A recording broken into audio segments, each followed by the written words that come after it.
उत्तर भारत के एक छोटे से गांव में अर्जुन नाम का एक युवा रहता था।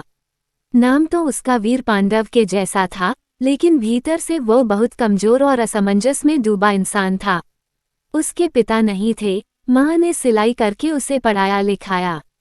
गांव के स्कूल में वह पढ़ा लिखा, लेकिन जब रोजगार और जीवन के निर्णय का समय आया तो उसके मन में डर बैठ गया।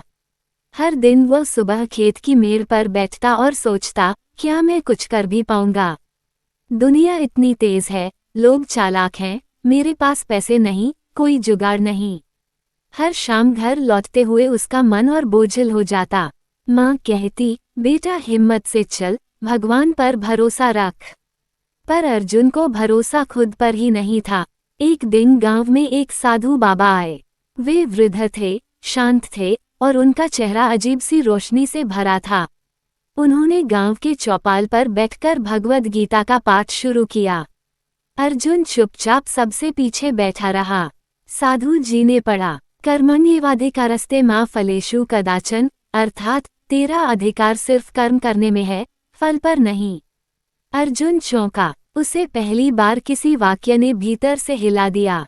वह सोचने लगा, मैं तो अब तक सिर्फ फल की चिंता कर रहा था। ये नौकरी मिलेगी या नहीं, पैसा आएगा या नहीं, लोग क्या कहेंगे? मैंने कर्म ही कहाँ किया।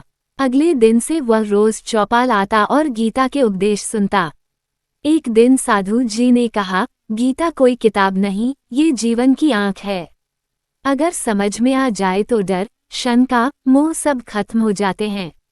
उस रात अर्जुन ने पहली बार अपने जीवन का निर्णय खुद लिया। उसने एक पुराना कंप्यूटर दुरुस्त किया, जो उसे एक मास्टर जी ने कभी दे दिया था।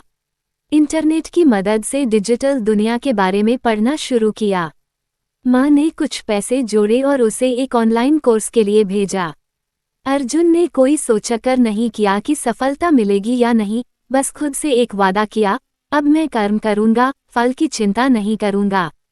समय लगा, पर 2 साल बाद अर्जुन वही युवक था जो अब गांव के बच्चों को डिजिटल शिक्षा देता था, फ्रीलांस काम करता था और सबसे बड़ी बात, हर रविवार को गांव की चौपाल पर गीता का एक श्लोक समझाकर सुनाता था। एक दिन एक लड़का उसके पास आया और बोला, भैया मुझसे कुछ नहीं होगा, मैं बहुत कमजोर हूँ। अर्जुन मुस्कुराया और बोला, तू जानता है गीता में क्या कहा गया है? न हि कश्चित् क्षणमपि जातु तिष्ठत्य कर्मकृत, कोई भी व्यक्ति एक क्षण के लिए भी बिना कर्म किए नहीं रह सकता। तू कर्म कर, बाकी भगवान जाने। लड़के की आंखों में आशा की चमक आ गई। अर्जुन ने फिर कहा, मुझे देख, मैं भी डरा हुआ अर्जुन था, लेकिन गीता ने मुझे अर्जुन से वीर अर्जुन बना दिया। निष्कर्ष, गीता का उपदेश सिर्फ युद्ध के मैदान के लिए नहीं है, ये जीवन की हर लड़ाई में मार्ग दिखाने वाली रोशनी है। अर्जुन की तरह हर युवा के जीवन में एक युद्ध होता है, डर का, मोह का, असमंजस का। लेकिन जो गीता को समझ लेता है, वह हार नहीं मानता। कर्म पर ध्यान दो, फल की चिंता छोड़ दो, यही गीता का सार है। और यही जीवन का सबसे बड़ा सत्य भी। अगर आपको कहानी पसंद आई हो तो 1 लाइक जरूर दें और वीडियो को शेयर करें। जय श्री कृष्णा प्यारे दोस्त।